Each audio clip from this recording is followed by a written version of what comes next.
며느리 잘 구슬려서 사돈네 땅을 가져와야지. 어차피 사돈은 오래 못 사실 거야. 1년만 기다려보자고. 저는 30대 후반의 여성입니다. 한때 사랑했던 남자와 결혼해 평범한 가정을 꿈꿨던 사람이죠. 지금은 그 남자와 이혼하고 혼자 살고 있습니다만 그때는 정말 행복했습니다. 아니, 행복하다고 믿었어요. 남편은 남들이 다 인정하는 명문대를 졸업하고 대기업에 입사한 사람이었습니다. 연애 1년 반 동안 그는 정말 괜찮은 사람처럼 보였어요. 겸손하고 배려심도 깊었죠. 데이트할 때도 항상 제 의견을 먼저 물어봤고 작은 것 하나까지 신경 써주는 스타일이었습니다. 오늘 뭐 먹고 싶어?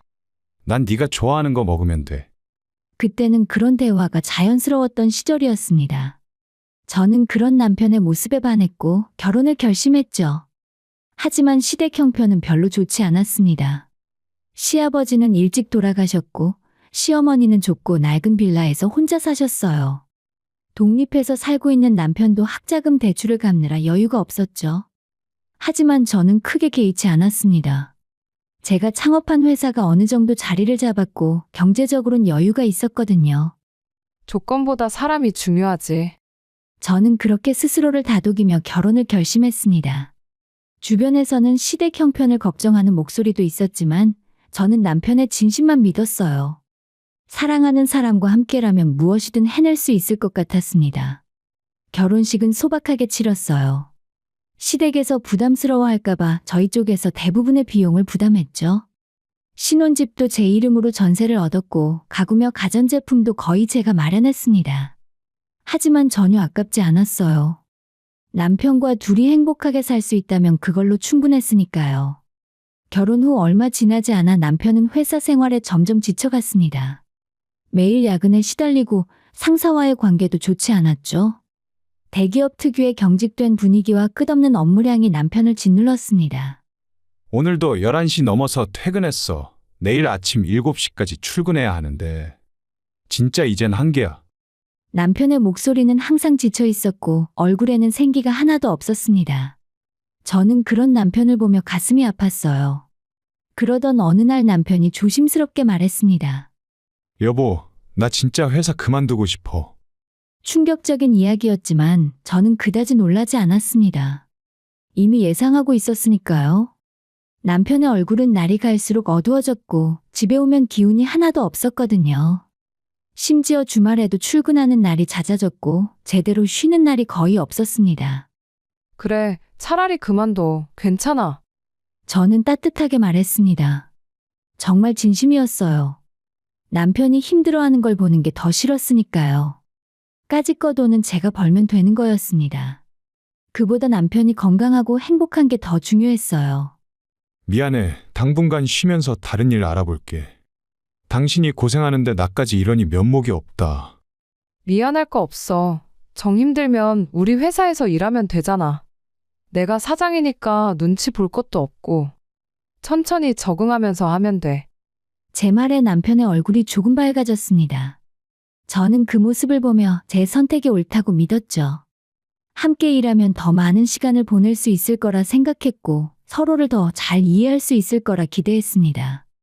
그렇게 남편은 대기업을 퇴사하고 제 회사에 들어왔습니다. 일단 물류창고 업무부터 시작했어요. 처음엔 걱정했습니다. 대기업 출신이 비교적 단순 노동인 창고 일을 할 수 있을까 싶어서요. 하지만 남편은 예상 외로 성실하게 일했습니다. 힘들지 않아. 대기업 사무직으로 일하다가 창고 일하려니까 힘들 것 같은데. 아니, 괜찮아. 오히려 이게 더 편해. 머리 쓰는 것보단 몸 쓰는 게 나한테 맞는 것 같아. 그리고 야근도 없고 상사 눈치 볼 필요도 없으니까 훨씬 낫지. 남편은 웃으며 대답했고 저는 안심했습니다. 남편은 다른 직원들과도 잘 어울렸고 제가 사장이라는 사실에도 부담스러워하지 않는 것처럼 보였어요. 점심시간엔 직원들과 농담도 주고받고 퇴근 후엔 가끔 회식 자리에도 참석했습니다. 몇 달이 지나고 저는 남편을 사무실로 발령냈어요. 물류 업무를 충분히 익혔고 이제는 더 중요한 일을 맡길만 하다고 판단했거든요. 무엇보다 남편이 꼼꼼한 성격이라 사무 업무에 적합해 보였습니다. 자금 관리 쪽 업무를 맡아봐. 당신이 꼼꼼하니까 잘할 것 같아. 거래처 입출금 관리랑 장부 정리 같은 거. 그래? 그럼 열심히 해볼게. 믿고 맡겨줘서 고마워. 남편은 자신감 있게 대답했고 저는 그를 믿었습니다. 아니, 믿고 싶었습니다. 사랑하는 사람이니까요. 처음엔 정말 잘하는 것처럼 보였어요. 장부도 깔끔하게 정리했고 거래처와의 소통도 원활했습니다. 입금 확인도 빠르게 해줬고 지출 내역도 투명하게 보고했어요. 저는 남편에게 점점 더 많은 권한을 넘겼죠. 회사 법인카드도 맡겼고 중요한 계약서 검토도 함께 했습니다. 하지만 그때 저는 모르고 있었어요. 남편의 태도가 조금씩 달라지고 있다는 걸요. 처음에 겸손함은 사라지고 직원들에게 명령하는 투로 말하기 시작했어요. 너 이거 왜 이렇게 했어? 내가 분명히 말했잖아. 앞으로는 사장님한테 보고하기 전에 나한테 먼저 확인받아. 가끔 제 앞에서도 내가 알아서 할게. 라며 보고를 생략하곤 했죠. 저는 그게 업무에 자신감이 생긴 거라 생각했습니다. 좋은 신호라고 여겼어요. 요즘 피곤해 보여. 좀 그래. 회사 일이 생각보다 복잡하네. 거래처 관리가 쉽지 않아. 저는 남편이 많은 일을 하게 되면서 스트레스를 받는다고 생각했습니다. 그래서 더 배려하려 했어요.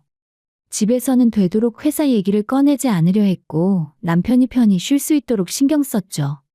주말엔 맛있는 음식을 해주고 가끔 여행도 다녀왔습니다. 그런데 지금 돌이켜보면 그때부터였던 것 같아요. 남편이 저를 속이기 시작한 거죠.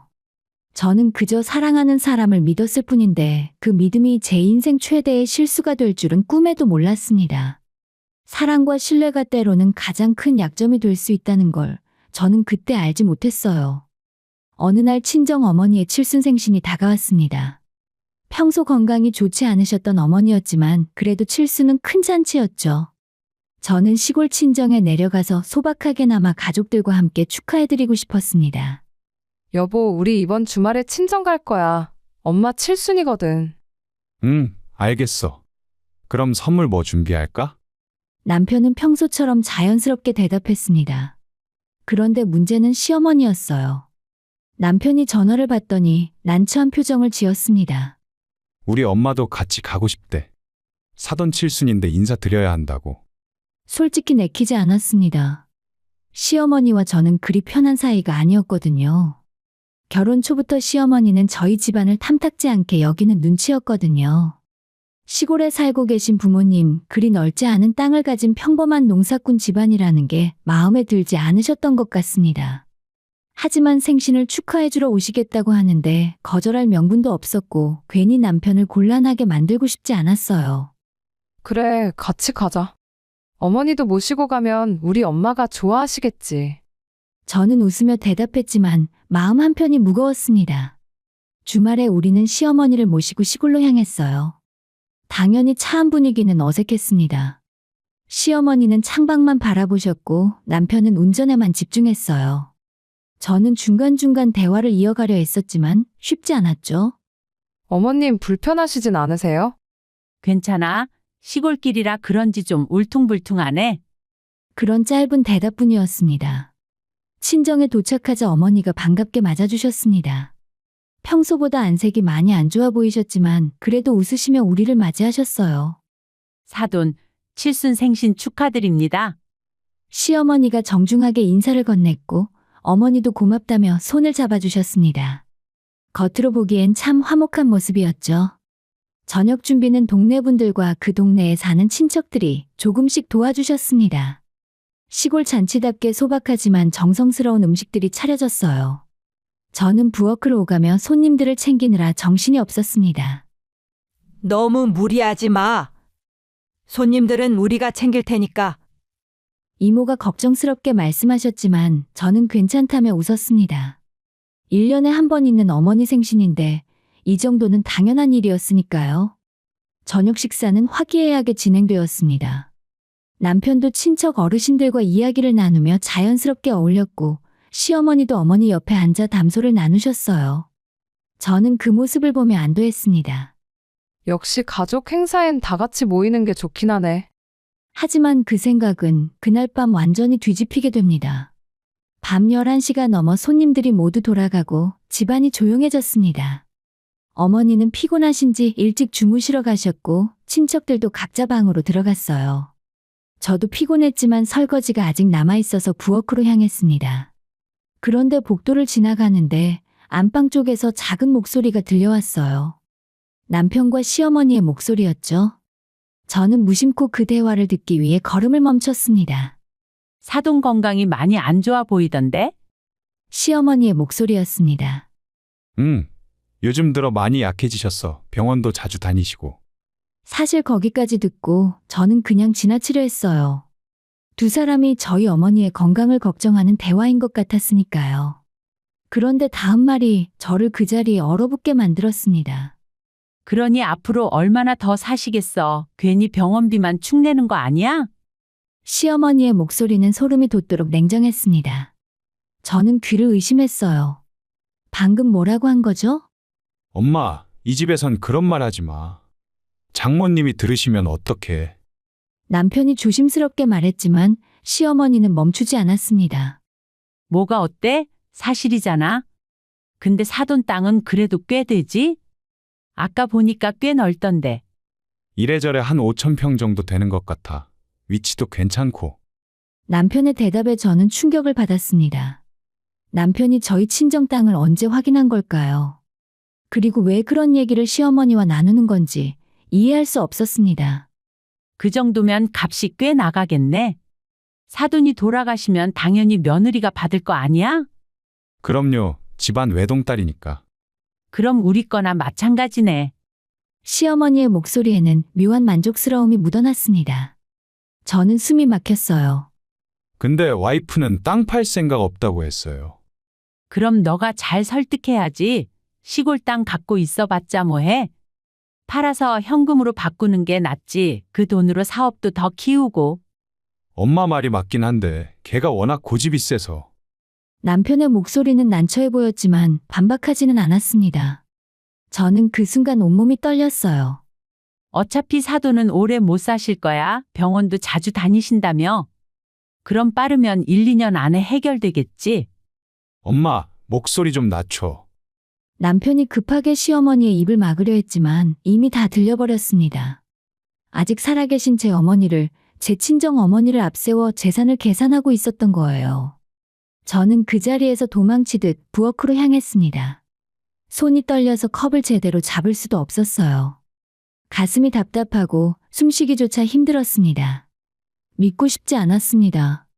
사랑하는 남편이 그리고 시어머니가 제 어머니에 대해 그런 이야기를 나눴다는 게 현실이라는 게 믿기지 않았습니다. 저는 찬물을 한 잔 마시고 진정하려 애썼습니다. 하지만 머릿속에서는 방금 들은 대화가 계속 맴돌았어요. 우리 엄마가 오래 못 사신다고? 땅이 자기 거나 마찬가지라고? 분노와 배신감이 동시에 밀려왔습니다. 저는 그날 밤 잠을 이룰 수 없었어요. 옆에서 편안하게 자고 있는 남편을 보며 이 사람이 정말 제가 아는 그 사람이 맞나 싶었습니다. 다음 날 아침, 저는 평소처럼 웃으며 아침 준비를 도왔어요. 시어머니도 남편도 아무렇지 않은 듯 행동했죠. 마치 어젯밤 그런 대화가 없었던 것처럼요. 하지만 저는 이미 결심했습니다. 이대로 넘어갈 수 없다고. 제 어머니를 그리고 저 자신을 지켜야 한다고요. 그날 시골 친정에서의 하루가 제 인생의 방향을 완전히 바꾸는 전환점이 되었습니다. 서울로 돌아온 저는 평소처럼 행동했어요. 남편에게도 시어머니에게도 아무런 내색을 하지 않았어요. 하지만 마음속으로는 이미 결심을 굳힌 상태였습니다. 정확한 진실을 확인해야 한다고요. 여보, 오늘 회사 일 때문에 오늘 좀 늦을 것 같아. 월요일 저녁 남편이 전화를 걸어왔습니다. 그래, 알겠어. 저녁은 먹었어? 거래처랑 미팅 있어서 그냥 밖에서 먹을게. 전화를 끊고 저는 곧바로 집으로 향했습니다. 평소보다 일찍 퇴근한 거죠. 남편이 늦는다니 오늘이 기회였습니다. 집에 도착하자마자 저는 남편의 서재로 향했습니다. 책상 위에는 노트북이 놓여 있었고 서랍 안에는 각종 서류들이 정리되어 있었어요. 손이 떨렸지만 저는 침착하게 노트북을 켰습니다. 비밀번호는 쉽게 풀렸습니다. 우리 결혼 기념일이었거든요. 아이러니하게도 그 사람은 저를 배신하면서도 결혼기념일을 비밀번호로 쓰고 있었던 거죠. 파일들을 하나씩 열어보기 시작했습니다. 처음엔 평범한 업무 문서들 뿐이었어요. 하지만 개인 폴더를 열었을 때 저는 숨이 멎는 줄 알았습니다. 이혼소송 준비. 파일 이름부터 충격적이었습니다. 손이 떨렸지만 저는 파일을 열었어요. 문서에는 저에 대한 내용이 빼곡히 적혀 있었습니다. 하지만 그 내용은 전부 왜곡되고 과장된 것들이었죠. 아내는 회사 운영에 무능하며 직원 관리를 제대로 하지 못해 사원들의 불만이 높음. 불만이 높다고? 저희 회사는 오히려 직원들의 만족도가 높고 동종업계 이직률도 매우 낮은 편이었는데 말이죠. 시어머니에게 소홀하고 명절에도 시댁 방문을 꺼림. 거짓말이었습니다. 오히려 제가 먼저 시댁 방문을 제안했던 적이 더 많았어요. 남편을 회사에서 부하 직원처럼 대하며 직원들 앞에서 인격적 모욕을 일삼음. 저는 한 번도 남편을 함부로 대한 적이 없었습니다. 오히려 다른 직원들보다 더 배려했죠. 문서는 계속 이어졌습니다. 제가 남편에게 경제적으로 의존하게 만들었다는 내용, 남편의 의견을 무시하고 독단적으로 회사를 운영한다는 내용. 모두 거짓이거나 왜곡된 것들이었어요. 가장 충격적인 건 마지막 부분이었습니다. 아내와의 결혼 생활은 정신적 학대의 연속이었으며 이혼 시 재산 분할과 위자료를 청구할 예정. 회사 지분의 30% 이상을 요구할 것. 저는 화면을 멍하니 바라봤습니다. 이게 정말 제가 아는 남편이 쓴 글인가요? 저를 이렇게까지 모함할 수 있는 사람이었나요? 분노가 치밀어 올랐지만 저는 침착함을 유지했습니다. 이 문서를 USB에 복사했어요. 증거로 남겨야 했으니까요. 다른 파일들도 확인하기 시작했습니다. 그러다 자금관리라는 폴더를 발견했어요. 호기심에 열어봤는데 그 안에는 회사 장부와는 다른 엑셀 파일들이 있었습니다. 내용은 가히 충격적이었습니다. A거래처에서 회사로 입금되어야 할 금액 중 일부가 남편의 개인 계좌로 들어가 있었던 거예요. 금액은 작게는 50만 원부터 많게는 300만 원까지 다양했습니다. 2025년 3월 A거래처 정산금 500만 원 중 80만 원 개인 계좌 입금. 2025년 4월 A거래처 정산금 800만 원 중 120만 원 개인 계좌 입금.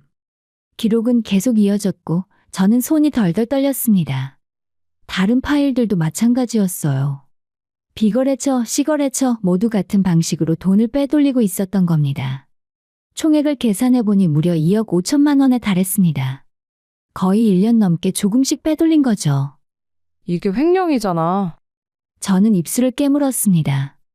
믿었던 사람이, 사랑했던 사람이 저를 이렇게까지 배신할 수 있다는 게 믿기지 않았어요.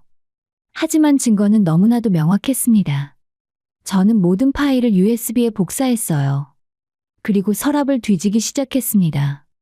얼마 지나지 않아 서랍 깊숙한 곳에서 통장 몇 개를 발견할 수 있었어요. 제가 모르는 통장들이었고 계좌를 확인해보니 엑셀 파일에 적힌 금액들과 정확히 일치했습니다. 증거는 이제 충분해. 저는 모든 서류를 사진으로 찍었습니다. 통장 사본도 엑셀 파일도 이혼 준비 문서도 전부요. 그날 밤 남편이 집에 돌아왔을 때 저는 평소처럼 웃으며 맞이했습니다. 회의는 잘 끝났어? 그럭저럭 피곤하다. 남편은 아무렇지 않게 대답했고 저는 아무것도 모르는 척했어요. 하지만 속으로는 계획을 세우고 있었습니다. 다음 날 저는 회사 CCTV를 확인하기 시작했어요. 보안 담당자에게 지난 6개월치 영상을 요청했습니다. 사장님, 무슨 일 있으세요? 아니, 업무 점검 차원에서 확인 좀 하려고. CCTV 영상을 보며 저는 또 한 번 충격을 받았습니다. 남편이 직원들에게 반말을 하고 심지어 고함을 지르는 장면도 있었거든요. 이것도 제대로 못해. 대체 월급이나 받으려고 회사 다니는 거야? 너 대학 나온 거 맞냐? 한 직원이 실수를 했을 때 남편이 한 말이었습니다. 그 직원은 고개를 숙인 채 사과했고 남편은 비웃듯이 웃었어요. 다음부턴 제대로 해. 나한테 혼나기 싫으면? 또 다른 영상에서는 거래처 직원과 은밀하게 대화하는 장면도 있었습니다. 아예 회사 창고 구석에서 봉투를 주고받는 모습이 선명하게 찍혀 있었어요. 저는 모든 영상을 따로 저장했습니다. 이건 역시 강력한 증거가 될 테니까요. 이제 준비는 끝났습니다. 저는 곧바로 변호사 사무실을 찾아갔어요. 안녕하세요. 이혼 소송과 횡령건으로 상담을 좀 받고 싶은데요. 중년의 여성 변호사가 저를 맞이했습니다. 저는 준비한 모든 자료를 꺼내 보여드렸어요. 남편이 회사 자금을 횡령했고 저 몰래 이혼 소송을 준비하고 있었습니다. 이 자료들을 보시면 변호사는 자료를 꼼꼼히 살펴보더니 고개를 끄덕였습니다. 증거가 충분하네요. 횡령건은 형사고소가 가능하고 이어지는 이혼 소송도 유리하게 진행할 수 있을 것 같습니다. 남편이 가족 간 재산 문제는 처벌받지 않는다고 주장할 것 같은데요. 회사가 법인이죠? 그럼 업무상 횡령죄가 성립됩니다. 가족이라 해도 당연히 처벌받습니다. 변호사의 말에 저는 안도했습니다. 법이 제 편이라는 게 확인된 거니까요. 그럼 소송 준비를 시작하겠습니다. 우선 이혼 소송부터 제기하고 횡령건은 형사고소로 진행하겠습니다. 저는 고개를 끄덕였습니다. 이제 돌아갈 수 없는 강을 건너는 거였어요. 하지만 후회는 없었습니다. 제 자신을, 제 회사를 그리고 제 어머니를 지키기 위해서라도 이 길을 가야 했으니까요. 그날 밤 저는 남편에게 마지막으로 웃어 보였습니다. 내일부터는 더 이상 웃어줄 일이 없을 테니까요. 그날은 평범한 월요일 아침처럼 시작되었습니다. 남편은 평소처럼 출근 준비를 했고 저도 아무렇지 않게 아침 식사를 준비했어요. 하지만 제 가방 안에는 이미 법원에 제출할 서류들이 들어 있었습니다. 오늘 좀 일찍 나가야 할 것 같아. 오전에 거래처 미팅이 있어서. 그래, 조심해서 다녀와. 저는 웃으며 남편을 배웅했습니다. 하지만 그것이 부부로서 나눈 마지막 평범한 아침 인사가 될 줄은 남편은 몰랐겠죠. 회사에 도착한 저는 곧바로 변호사에게 연락했습니다. 오늘 바로 진행하겠습니다. 알겠습니다. 이혼 소송 서류는 오늘 접수하고 형사고소장은 내일 제출하겠습니다. 전화를 끊고 저는 심호흡을 했습니다. 이제 겨우 시작이었어요. 오후 3시쯤 남편에게 이혼 소송 서류가 전달되었다는 연락을 받았습니다. 그리고 얼마 지나지 않아 남편에게서 전화가 왔어요. 여보, 지금 뭐야 이거? 이혼 소송이라니. 이게 대체 뭐야? 남편의 목소리는 당황스러움으로 가득했습니다. 집에 와서 이야기해. 회사에서 전화로 할 내용은 아니니까. 저는 차분하게 대답하고 전화를 끊었습니다. 손이 떨렸지만 저는 제 자신을 다잡았어요. 저녁 7시 남편이 집에 돌아왔습니다. 얼굴은 붉게 달아올라 있었고 눈에는 분노가 가득했어요. 대체 무슨 짓이야? 내가 뭘 잘못했다고 이혼 소송을 해? 남편이 소리를 질렀지만 저는 침착하게 대답했어요. 당신이 뭘 잘못했는지 정말 몰라서 물어. 친정에서 엄마 앞세워서 땅 얘기하던 거, 회사 돈 빼돌린 거, 그리고 나 몰래 이혼 준비하던 것까지 다 알고 있어.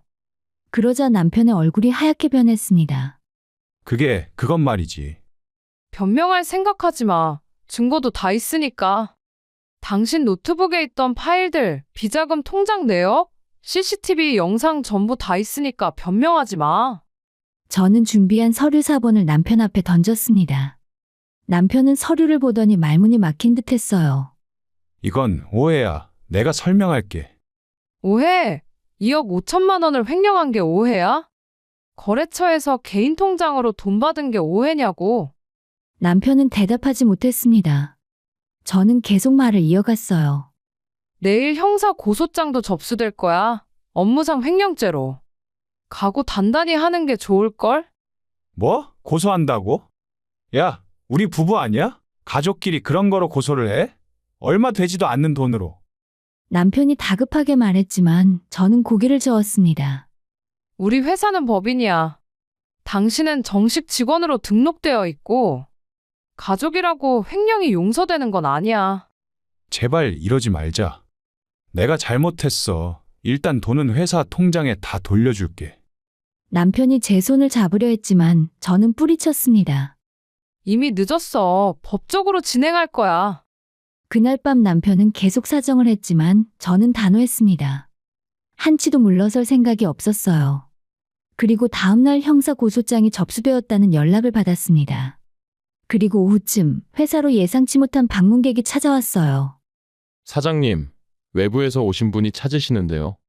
직원이 조심스럽게 말했습니다. 나가보니 다름 아닌 시어머니가 서 있었어요. 어머님 무슨 일로 오셨어요? 야, 네가 감히 우리 아들한테 무슨 짓을 한 거야? 시어머니가 다짜고짜 고성을 질렀습니다. 주변 직원들이 그 소란에 놀라 쳐다봤어요. 일단 사무실로 들어가시죠. 여기서 얘기할 내용은 아니니까요. 저는 최대한 침착하게 시어머니를 사무실로 안내했습니다. 그리고 문을 닫자마자 시어머니가 소리를 질렀어요. 우리 아들이 뭘 잘못했다고 고소를 해? 부부 싸움은 칼로 물베기라고 하는데 이렇게까지 할 일이야? 이건 단순한 부부 싸움이 아니에요. 횡령이에요. 범죄라고요. 횡령, 우리 아들이 그 회사에서 얼마나 고생했는데 창고에서부터 시작해서 온갖 굳은 일을 다 도맡아서 했잖아. 시어머니의 목소리는 점점 커졌습니다. 그건 당연한 거예요. 월급을 받았으니까요. 그리고 창고 일은 처음 적응하라고 배치한 거였고 얼마 안 가서 사무실로 옮겼잖아요. 사무실로 옮겼다고? 쥐꼬리만한 월급 주면서 무슨. 우리 아들 대기업 다닐 때가 얼마나 좋았는데 네가 유혹해서 회사로 끌어들인 거잖아. 저는 어이가 없었습니다. 남편이 스스로 퇴사를 결정했고 제 회사로 오겠다고 했던 건데 말이죠. 없는 사실을 왜곡하지 마세요. 남편이 회사 생활 힘들어서 스스로 그만둔 거예요. 제가 강요한 적 없어요. 강요 안 했어? 그럼 왜 우리 아들을 창고직이나 하라고 보냈어? 명문대 나온 사람을 한낱 창고 일꾼으로 만들다니. 시어머니는 제가 하는 말이 이해 안 가는 건지 계속 같은 말을 반복했습니다. 저는 한숨을 쉬었어요. 겨우 이런 얘기 하러 오신 거 아니시죠? 본론만 말씀하세요. 일단 고소부터 취하해. 너 진짜 우리 아들 감옥 보낼 거야? 취하 절대 안 해요. 횡령한 돈 2억 5천만 원 모두 변제하고 그에 따른 법적 처벌도 받아야 해요. 2억 5천? 그게 그렇게 많아? 시어머니의 얼굴이 창백해졌습니다. 아마 정확한 금액을 처음 들은 모양이었어요. 많고 말고요. 거의 1년 넘게 조금씩 빼돌린 거예요. 증거도 저한테 다 있고요. 그래도 가족 간 재산 문제는 처벌 안 되잖아. 나도 아는 변호사한테 물어봤어. 시어머니가 다급하게 말했지만 저는 고개를 저었습니다. 제 회사는 법인 회사예요. 남편은 정식 직원으로 등록되어 있고 업무상 횡령죄가 명확히 성립돼요. 어머니가 잘못 알고 계신 거예요. 그럼 진짜 감옥에 가는 거야? 네, 진짜 형사처벌 대상이에요. 시어머니는 주저앉듯 의자에 앉았습니다. 순식간에 어머님의 얼굴에서 핏기가 쫙 빠졌어요. 제발 우리 아들은 살려줘. 내가 이렇게 빌게. 갑자기 태도가 180도 바뀌었습니다. 방금까지 고성을 지르던 사람이 이제는 금방이라도 눈물을 흘릴 것 같이 싹싹 빌고 있었어요. 저도 이러고 싶지 않았어요. 하지만 배신당한 건 저예요. 남편이 저 몰래 이혼 준비하고 회사 돈 빼돌리고 심지어 친정 엄마까지 이용하려 했잖아요. 그건 내가 잘못 말한 거야. 미안해. 정말 미안하다. 시어머니가 제 앞에 고개를 숙였지만 저는 마음이 움직이지 않았어요. 미안하다고 해서 해결될 문제가 아니에요. 법적 절차는 이미 시작됐어요. 그럼 돈을 갚으면 되는 거야? 2억 5천만 원 내가 갚으면 고소 취하해 줄 수 있어? 일단 돈부터 갚으세요. 그 다음 얘기는 그때 하죠. 시어머니는 떨리는 손으로 핸드폰을 꺼냈습니다. 우리 집을 담보로 대출이라도 받을게. 시간을 조금만 줘. 2주 드릴게요. 그 안에 전부 변제하세요. 시어머니는 고개를 끄덕이고 일어났습니다. 나가는 뒷모습은 처음 들어올 때와는 완전히 달랐어요. 기가 꺾인 모습이었죠. 그날 저녁 남편에게서 전화가 왔습니다. 우리 엄마가 집담보로 대출 받는다고 했어. 돈은 다 갚아줄 테니까 제발 이번만 용서해줘. 응, 내가 정말 잘못했어. 돈 갚는 건 당연한 거야. 그렇다고 형사처벌까지 면제되는 건 아니라고. 여보, 제발. 남편이 울먹이는 소리가 들렸지만 저는 전화를 끊었습니다. 2주 후에 시어머니는 약속대로 2억 5천만 원을 입금했습니다. 정말 집을 담보로 대출받은 돈이었죠. 하지만 저는 고소를 취하지 않았습니다. 횡령은 명백한 범죄였고 돈을 갚았다고 해서 이미 저지른 죄가 사라지는 건 아니었으니까요. 남편과 시어머니의 가면은 완전히 벗겨졌습니다. 처음의 겸손함도 따뜻함도 모두 가짜였어요. 진짜 모습은 탐욕스럽고 이기적인 사람들이었죠. 저는 더 이상 물러서지 않기로 했습니다. 횡령 금액이 변제된 후에도 법적 절차는 계속 진행되었어요. 남편은 여전히 형사처벌만이라도 피하려 애를 썼고 이혼 소송에서도 끝까지 자기 몫의 재산 분할을 요구했어요. 사장님, 법원에서 연락 왔습니다. 다음 주 화요일에 조정 기일이 잡혔다고 하네요. 변호사가 전화로 알려주었습니다. 알겠습니다. 준비 잘하겠습니다. 조정 기일 당일 저는 일찍 법원에 도착했습니다. 남편과 시어머니도 이미 와 있었어요. 시어머니는 멀리서 저를 보자마자 빠른 걸음으로 다가왔습니다. 제발 우리 아들 좀 살려줘. 빚진 돈도 다 갚았잖아. 여기서는 그런 얘기 하지 마세요. 저는 차갑게 대답하고 조정실로 들어갔습니다. 조정위원 앞에서 남편은 자신의 억울함을 토로했어요. 저는 회사를 위해 정말 개처럼 열심히 일했습니다. 창고 일부터 시작해서 성실하게 일했어요. 그런데 아내는 저를 인정해주지 않았습니다. 어떤 부분에서 인정해주지 않았다는 건가요? 조정위원이 물었습니다. 제가 회사에 기여한 부분이 분명히 있는데 공동대표로 만들어주지 않았습니다. 그게 자존심이 상했어요. 남편의 대답에 저는 허탈한 웃음이 나왔습니다. 공동대표, 당신이 회사에 투자한 돈이 있어? 아니면 창업 당시부터 함께 했어? 애초에 회사는 내가 혼자 힘으로 일궈낸 거야. 당신은 중간에 들어온 직원일 뿐이고. 하지만 우린 결혼한 부부잖아. 당연히 같이 운영해야 하는 거 아니야? 남편이 목소리를 높였습니다. 결혼했다고 회사 지분이 자동으로 생기는 건 아닙니다. 더군다나 횡령까지 한 사람에게 무슨 지분을 주나요?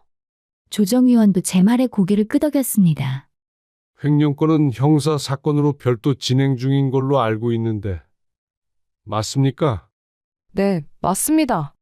업무상 횡령죄로 고소한 상태입니다. 피고 측에서는 이에 대해 어떻게 생각하십니까? 조정위원이 남편에게 물었습니다. 그건 제가 잘못했습니다. 하지만 다 갚았잖아요. 그런데 왜 계속 처벌하려는 건지 모르겠어요. 남편의 목소리는 떨리고 있었습니다. 횡령은 변제 여부와 관계없이 처벌 대상이야. 더군다나 2억 5천만 원이라는 금액은 결코 가볍지 않다고 생각해. 제가 단호하게 말했습니다. 조정은 결렬되었습니다. 남편이 끝까지 재산 분할을 요구했고 저는 단 한 푼도 줄 수 없다는 입장이었으니까요. 그럼 정식 재판으로 가겠습니다. 조정위원이 한숨을 쉬며 말했습니다. 몇 주 후에 재판이 시작되었어요. 남편 측 변호사는 역시나 남편의 회사 기여도를 강조하며 재산 분할을 주장했어요. 하지만 제 변호사는 미리 준비한 자료를 제출했습니다. 피고가 회사에 기여했다는 증거가 전혀 없습니다. 오히려 CCTV 영상을 보시면 직원들에게 갑질을 일삼았고 업무상 횡령을 저질렀습니다. 이것이 기여입니까? 회사 CCTV 영상이 법정에서 재생되었습니다. 남편이 직원들에게 고함을 지르는 장면, 거래처 직원과 은밀하게 돈 봉투를 주고받는 장면이 낱낱이 공개되었어요. 남편의 얼굴은 실시간으로 창백해졌습니다. 그리고 피고는 원고 몰래 이혼 소송을 준비하며 허위 사실을 기재한 문서를 작성했습니다. 이는 원고에 대한 명백한 배신 행위입니다. 제 변호사가 남편의 노트북에서 발견한 문서를 제출했습니다. 재판부는 모든 증거를 검토한 후에 판결을 내렸어요. 피고의 회사 기여도가 인정되지 않으므로 재산분할 청구를 기각합니다. 이혼은 원고의 청구를 인용하여 허가합니다.